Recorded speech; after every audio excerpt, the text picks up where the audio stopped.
Students, आज के इस क्लास में आपको हम डिस्कस करेंगे continuity and differentiability chapter number 5। सबसे पहले हम लोग कंटिन्यूटी के बारे में देखेंगे और कंटिन्यूटी के बारे में देखने से पहले हमें 11th में जो लिमिट पढ़ाया गया उस लिमिट का कंसेप्ट याद होना चाहिए। इसलिए लिमिट के कंसेप्ट को थोड़ा सा हम लोग देखेंगे, तब कंटिन्यूटी और डिफरेंशिएबिलिटी को हम लोग आएंगे।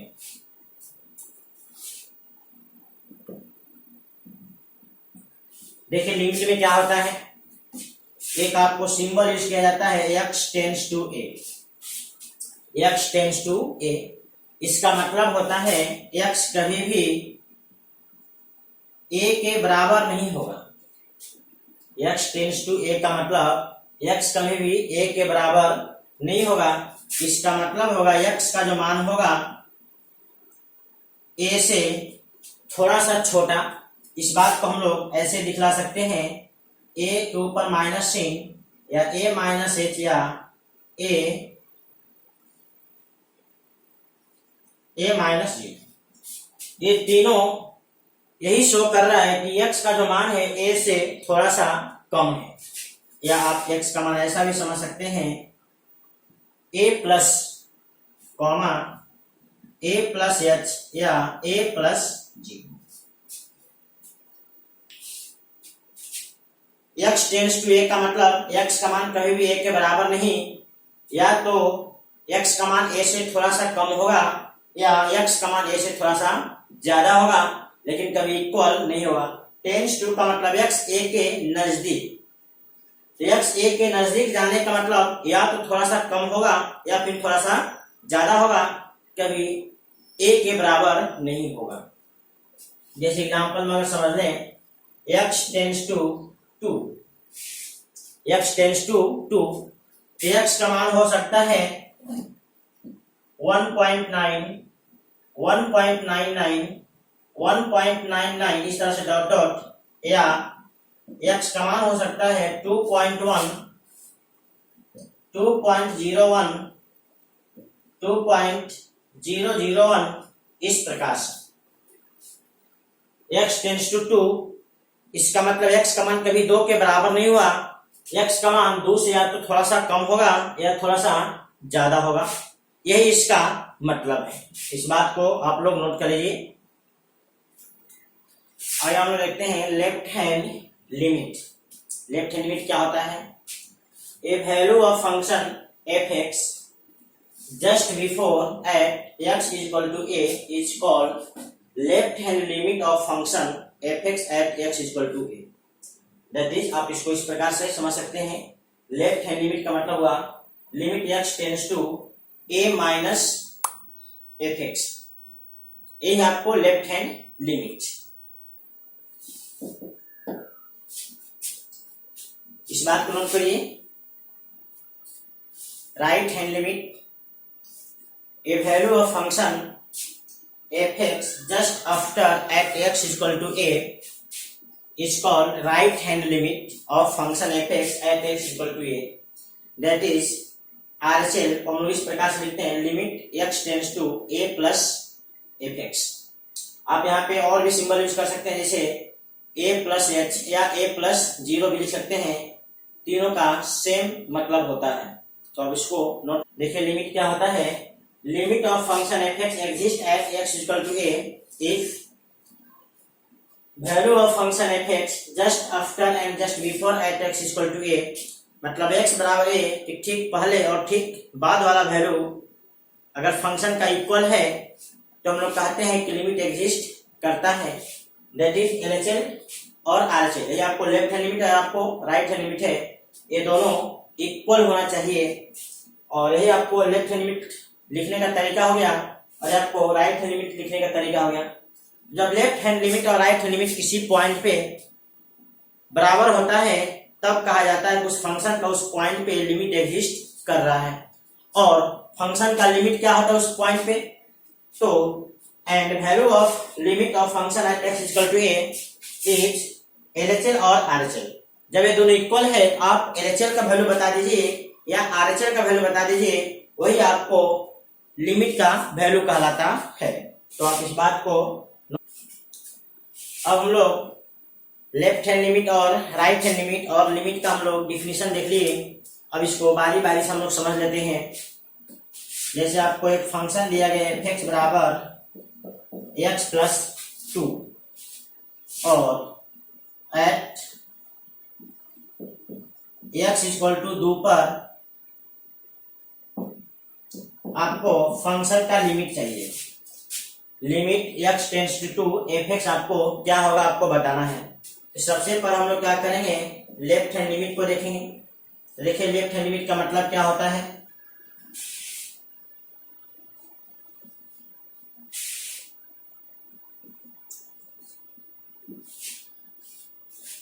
हम लोग x का मान 1.1 मतलब 2 से थोड़ा सा कम रखेंगे। 1.99 इस प्रकार से हम लोग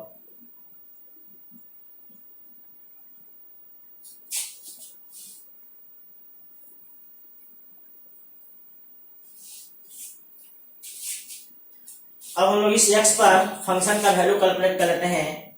तो यहाँ आएगा 3.99 इस प्रकार से यहाँ पे 3.39 3.49। तो हम लोग क्या देख रहे हैं कि जैसे जैसे x 2 के करीब जा रहा है वैसे वैसे यह जो वैल्यू है 4 के करीब जा रहा है। जैसे जैसे x का मान 2 के करीब हो रहा है वैसे वैसे वैल्यू 4 के करीब हो रहा है। लेकिन यहाँ जो भी वैल्यू लिखा गया सब 2 से थोड़ा सा कम है। इसका मतलब ये हुआ कि जब x का मान 2 से थोड़ा सा कम होगा तो फंक्शन का जो वैल्यू है 4 से थोड़ा सा कम होगा, क्योंकि 4 के नजदीक जा रहा है, ये 4 हो नहीं रहा है। ठीक है, तो इसको लिख लेंगे हम लोग इस प्रकार से, limit x tends to 2 minus f(x), यही आपको f(x) है। Limit x tends to 2 minus x plus 2, इसका जो वैल्यू है लगभग 4, यही कहलाता है left hand limit. Left hand limit का मतलब ये नहीं कि एकदम वैल्यू एक्यूरेट होना चाहिए। लेफ्ट हैंड लिमिट का मतलब है कि जब x 2 के करीब जा रहा है लेफ्ट साइड से, तो फंक्शन का वैल्यू किस वैल्यू के करीब है, जिस वैल्यू के करीब होगा या जिस वैल्यू के नजदीक जाते हुए नजर आएगा वही आपका लेफ्ट हैंड लिमिट का वैल्यू कहलाएगा। तो ये 4 के करीब जा रहा है इसलिए हम लोग लेफ्ट हैंड लिमिट का मान 4 रख देंगे। एक्चुअली 4 से कम है लेकिन हम लोग 4 ही कह देते हैं, इसको नोट करिए। इसी प्रकार से हम लोग राइट हैंड लिमिट को देखेंगे। राइट हैंड लिमिट समझते हैं। यहाँ पे x का वैल्यू 2 से थोड़ा सा बड़ा रखा जाएगा।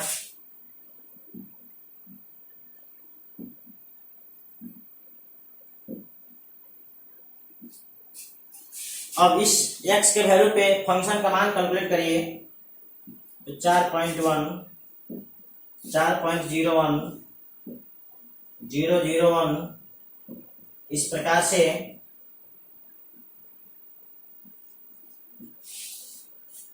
हम यहां भी देखें कि जैसे जैसे x का वैल्यू 2 के करीब हो रहा है राइट साइड से, वैसे वैसे फंक्शन का वैल्यू 4 के करीब हो रहा है।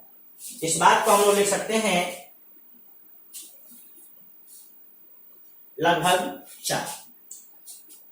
राइट हैंड लिमिट का मतलब ये नहीं को किसी वैल्यू के बराबर ही होगा। राइट हैंड लिमिट का मतलब ये हुआ कि जब x 2 के पास पहुंच रहा है उस वक्त फंक्शन का वैल्यू किस वैल्यू के पास पहुंच रहा है, जिस वैल्यू के पास पहुंचेगा वही वैल्यू आपको कहलाएगा राइट हैंड लिमिट। इस बात को नोट कर लीजिए। हम लोग यहाँ देखें कि x का वैल्यू 2 से थोड़ा सा कम भी रखे तो फंक्शन का वैल्यू 4 के नजदीक हुआ, और 2 से थोड़ा सा ज्यादा भी रखे तो भी आपको 4 के नजदीक हुआ। मतलब फंक्शन का वैल्यू 2 से थोड़ा सा पहले और थोड़ा सा बाद ये दोनों वैल्यू इक्वल है, इसलिए इस फंक्शन का लिमिट x बराबर 2 पर एग्जिस्ट करेगा और लिमिट का मान होगा 4। इस बात को हम लोग लिख लेंगे।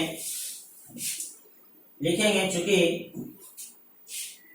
Left hand limit is equal to right hand limit at x is equal to 2।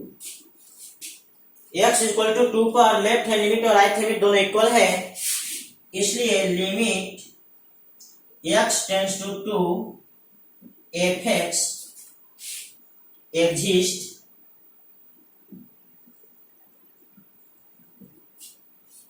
इसलिए फंक्शन का x बराबर 2 पर लिमिट एग्जिस्ट किया और इसका वैल्यू क्या होगा, and limit x tends to 2 fx बराबर होगा 4। एग्जिस्ट किया उसका वैल्यू क्या होगा, 4 होगा।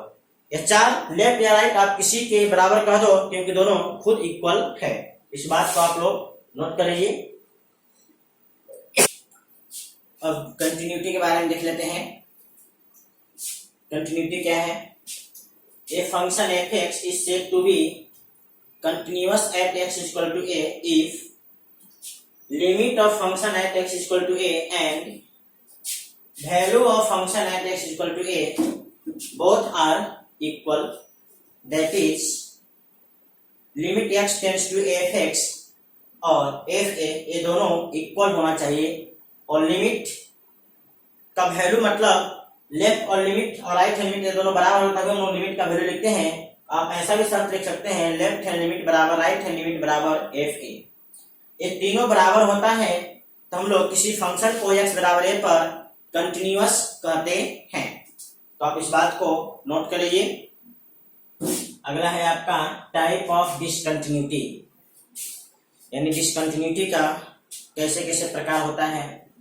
तो पहला प्रकार है आपका रिमूवेबल डिसकंटिन्यूटी।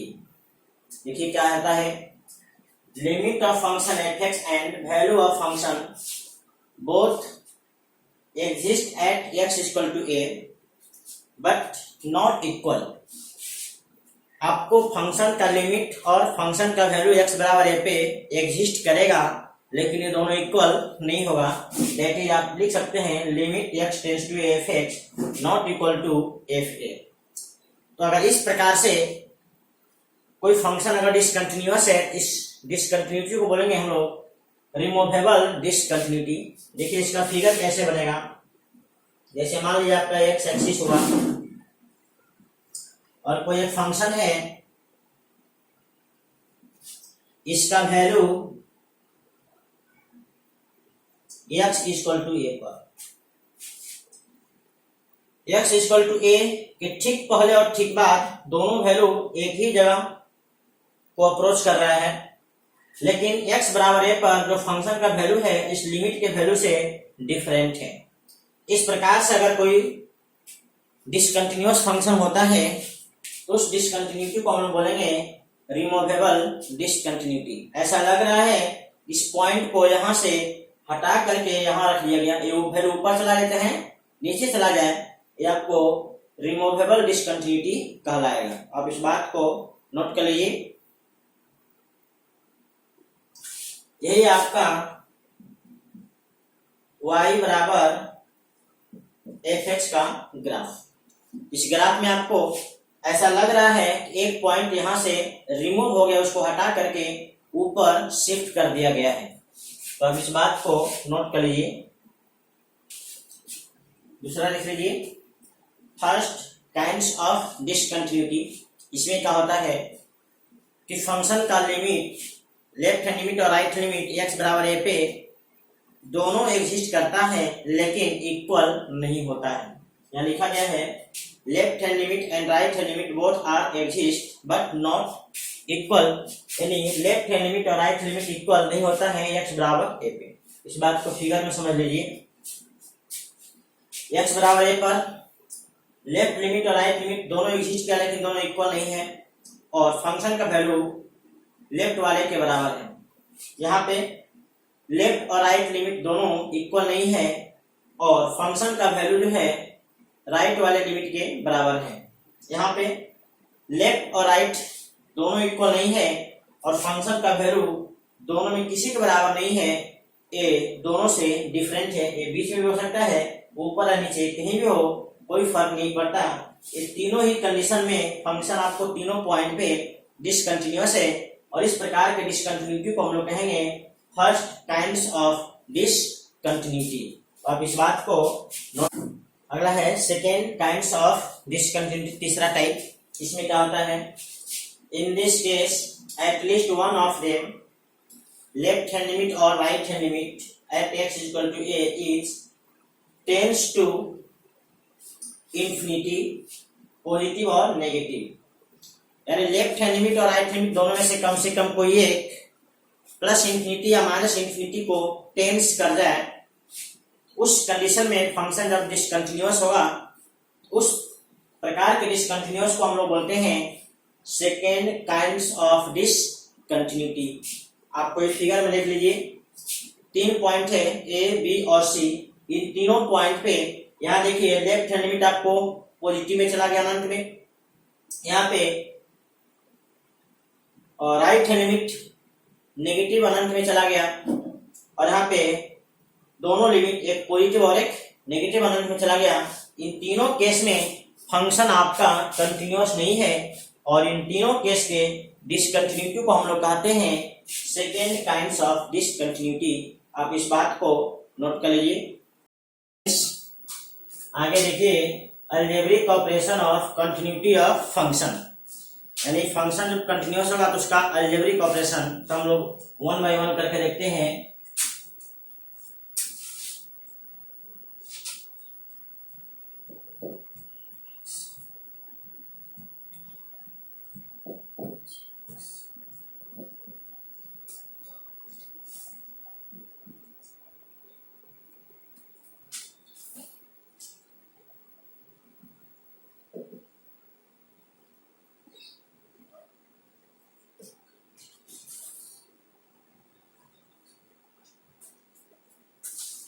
हम पहला देखते हैं, if fx and gx both are continuous at x equal to a, then number 1, अगर हम फंक्शन fx और gx को जोड़, दूसरा घटाओ, तीसरा गुणा और चौथा भागा। अगर 4 प्रकार का कैलकुलेशन एक अलजेब्रिक, ये तीनों always continuous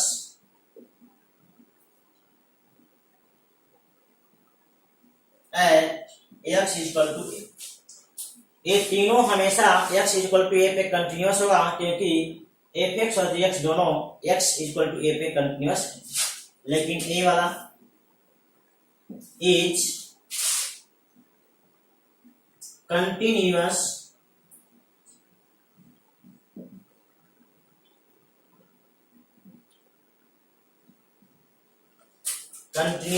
at x equal to a if GA not equal to 0। यानी जो फंक्शन बटा में चला गया, अगर वह फंक्शन x बराबर a पे शून्य नहीं है तो आपको fx बटा में gx कंटिन्यूअस होगा। यदि यह शून्य होगा x बराबर a पर, फिर आपको ये डिसकंटिन्यूअस हो जाएगा। आपको ये लिखा गया, इन तीनों में कोई डाउट नहीं है, हमेशा कंटिन्यूअस होगा। लेकिन ये जब बटा में होता है, जो फंक्शन बटा में होता है, उस फंक्शन का वैल्यू जिस पॉइंट पर हम कंटिन्यूटी बात कर रहे हैं, उस पॉइंट पे शून्य नहीं होना चाहिए। अब इस बात को नोट कर लीजिए। Number 2, if fx is continuous and dx is not continuous and discontinuous at x equal to a, यानी एक फंक्शन कंटिन्यूअस है, दूसरा फंक्शन डिसकंटिन्यूअस है, तो क्या होगा, fx प्लस gx और fx माइनस gx, ये दोनों नॉट कंटिन्यूअस,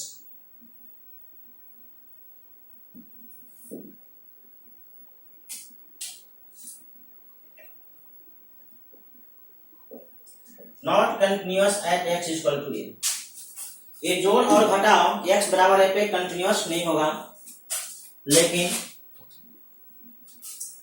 ये गुणा भागा is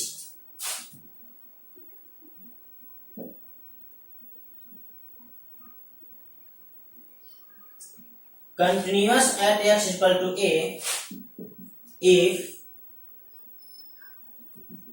a is equal to 0।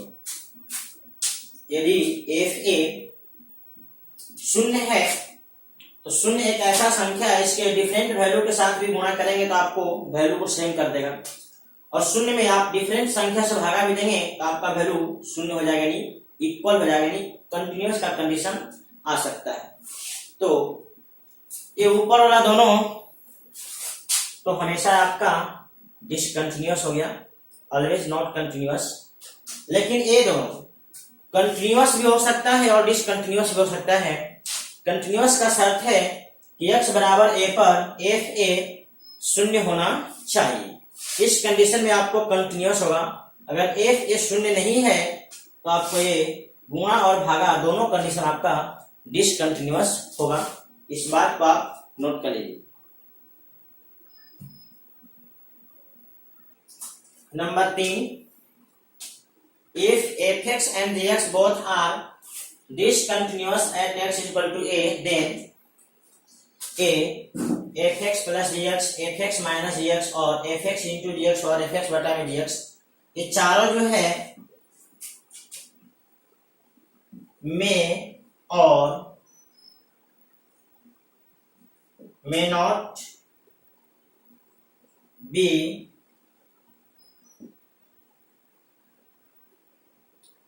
continuous at x equal to, ये जो आपको प्लस माइनस गुणा और भागा जो लिखा गया, ये चारों कंटिन्यूअस हो भी सकता है और नहीं भी हो सकता है। वो डिपेंड करेगा इन दोनों के वैल्यू पर x बराबर a के आगे पीछे। तो इस बात को आप नोट कर लीजिए। एग्जाम्पल देख लीजिए, दो एग्जाम्पल आपको दी। पहला एग्जाम्पल में fx और gx आपको यहाँ दिया गया, यहाँ भी आपको fx और gx दोनों 3 पे डिसकंटिन्यूअस है। लेकिन यदि इन दोनों को जोड़ देते हैं, आप जोड़ेंगे तो 2 और 8 10 होगा, 4 6 10 और 8 2 10। तो जोड़ने पे फंक्शन आपका कंटिन्यूअस हो गया। यदि इसी में से कुछ डाटा चेंज कर दिया जाए फिर आपको डिसकंटिन्यूअस हो जाएगा। इस एग्जाम्पल में देखिए fx और gx इस प्रकार से आपको डाटा सेट किया गया कि भागा देने पे आपको वैल्यू बराबर हो रहा है। फिलहाल इसको 3 पे जांचिए और इसको 3 पे जांचिए, ये दोनों आपका कंटिन्यूअस नहीं है, लेकिन भागा देने पे कंटिन्यूअस हो जा रहा है। इस तरह से आपको बहुत सारे एग्जाम्पल मिलेंगे जिसमें आपको कंटिन्यूअस और डिसकंटिन्यूअस आपको दिखाई देगा। तीसरा और चौथा एग्जाम्पल देखिए, यहाँ पे आपको fx और gx दो फंक्शन आपको सेट किया गया। ये दोनों फंक्शन 3 पे डिसकंटिन्यूअस है, लेकिन fx में अगर gx घटा देते हैं, आप घटा के देखिए, 2 में -2 घटाएंगे 4 होगा, 4 में 0 घटाएंगे 4 होगा, और 8 में 4 घटाएंगे 4 होगा। तो यहाँ पे कंटिन्यूअस का कंडीशन मिल गया। उसी प्रकार से इसमें देखिए, दो फंक्शन आपको fx और gx सेट किया गया है। ये दोनों फंक्शन 3 पे डिसकंटिन्यूअस है, लेकिन अगर इसको मल्टीप्लाई कर दें आपको कंटिन्यूअस हो जाएगा। इस प्रकार से हम देख रहे हैं कि फंक्शन का कंटिन्यूटी और डिसकंटिन्यूटी, जोड़ घटाव गुणा भागा का, वो फंक्शन के वैल्यू के ऊपर निर्भर कर रहा है। तो आप इसको नोट कर लीजिए। इसलिए आपको हम लिखवाए थे कि यदि दो फंक्शन डिसकंटिन्यूअस है किसी पॉइंट पे, ऐसा नहीं कि हमेशा डिसकंटिन्यूअस ही होगा, आपको कंटिन्यूअस भी हो सकता है। आपको 4 एग्जांपल के द्वारा समझा दिए, आप इसको नोट कर। हम लोग यहाँ पे continuity of function from one side देखेंगे। सबसे पहले देखते हैं फ्रॉम लेफ्ट साइड, यानी कोई फंक्शन किसी पॉइंट पे अगर लेफ्ट साइड से कंटिन्यूअस है तो उसका क्या शर्त होगा। देखिए, ए function fx is said to be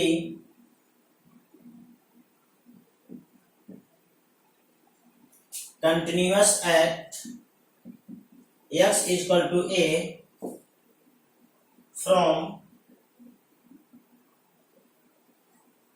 left side if left hand limit and value of function equal। जैसे आप इसको ऐसे भी कह सकते हो, limit x tends to a minus f x equal to f, यानी यहाँ पे फंक्शन का वैल्यू x बराबर a पे और फंक्शन के जस्ट पहले वाला वैल्यू अगर ये दोनों इक्वल है, इसको कहेंगे हम लोग फंक्शन लेफ्ट साइड से कंटिन्यूअस है। इसका फिगर देख लीजिए, x बराबर a है,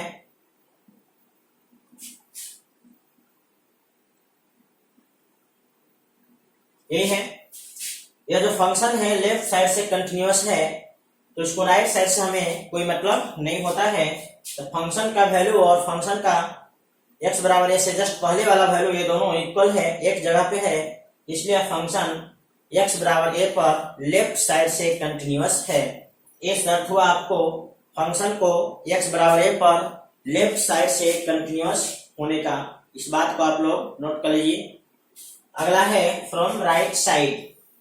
फ्रॉम राइट साइड इसको लिख लीजिए, function f x is said to be continuous at x equal to from right side, right side if right hand limit equal to f a, that is आप इसको कह सकते हो limit x tends to a plus f x equal to f a. यहाँ पे इसका शर्त होगा फंक्शन का वैल्यू x बराबर a पर और फंक्शन का वैल्यू x बराबर a के जस्ट बाद ये दोनों वैल्यू एक जगह पे होना चाहिए, यानी इक्वल होना चाहिए। ये आपका शर्त हो गया कोई फंक्शन x बराबर a पर राइट साइड से कंटिन्यूअस होने का। आप इस बात को नोट कर लीजिए। तीसरा है from both side. Both side से कंटिन्यूअस, इसका मतलब सीधे कंटिन्यूअस का मतलब है ये function f x is said to be continuous from both side, यानी आप उसको सीधे कंटिन्यूअस भी कर सकते हैं at x equal to a if left hand limit बराबर राइट हैंड लिमिट बराबर एफ ए, ये तीनों इक्वल होना चाहिए। उसी बात को हम लोग यहाँ पे लिखा है limit x tends to a minus f x, limit x tends to a plus f x और एफ ए, ये तीनों वैल्यू बराबर होता है। हम लोग कहते हैं कोई फंक्शन किसी पॉइंट पर दोनों साइड से कंटिन्यूअस है। इस बात को हम लोग फिगर से भी दिखला सकते हैं। x इक्वल टू a है, देखिए फंक्शन का वैल्यू x बराबर a पर लेफ्ट साइड से और राइट साइड से तीनों वैल्यू एक ही पॉइंट पे है, इसलिए यह फंक्शन x बराबर a पर दोनों साइड से कंटिन्यूअस है, या सीधे तौर पर हम लोग कह सकते हैं यह फंक्शन x बराबर a पर कंटिन्यूअस है। तो इस बात को नोट कर लीजिए। A function f x is continuous in close interval x belongs to a comma b, एक क्लोज इंटरवल है। इसका शर्त है लिमिट x टेंड्स टू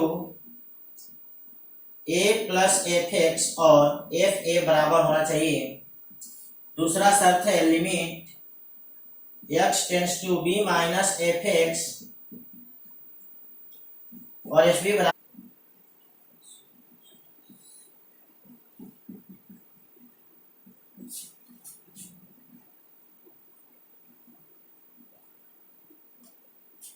यह देखिए यदि कोई फंक्शन ए और बी क्लोज इंटरवल में कंटिन्यूअस है तो आपको ये तीन शर्त होना चाहिए।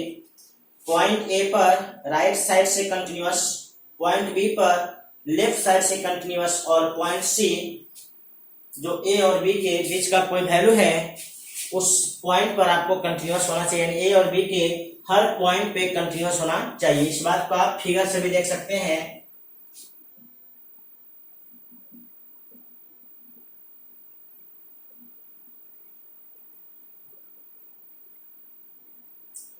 बी और ए है, देख लीजिए पॉइंट ए पर राइट साइड से कंटिन्यूअस, पॉइंट बी पर लेफ्ट साइड से कंटिन्यूअस, और इसके बीच में कहीं भी एक पॉइंट सी है जो ए और बी के बीच का वैल्यू है, उस पॉइंट के यानी ए और बी के हर पॉइंट पे कंटिन्यूअस आपको होना चाहिए। ठीक, तो इस प्रकार से हम लोग देख लिए कि कोई फंक्शन ए और बी क्लोज इंटरवल में कंटिन्यूअस होगा तो उसके लिए हमें क्या क्या शर्त है या क्या क्या जांचना पड़ेगा। तो आप इस बात को नोट कर लीजिए। दूसरा देखते हैं, a function f x is continuous in open interval x belongs to a comma b. इसका शर्त है, अब इन दोनों शर्त का जरूरत नहीं है, सिर्फ एक ही शर्त का जरूरत है इसमें, ए और बी के बीच का कोई एक पॉइंट है उसके हर पॉइंट पे आपको कंटिन्यूअस होना चाहिए। हमें पॉइंट ए पर और पॉइंट बी पर आपको कंटिन्यूटी देखने का जरूरत नहीं है, दोनों के बीच में हर पॉइंट पे कंटिन्यूटी आपको देखना होगा।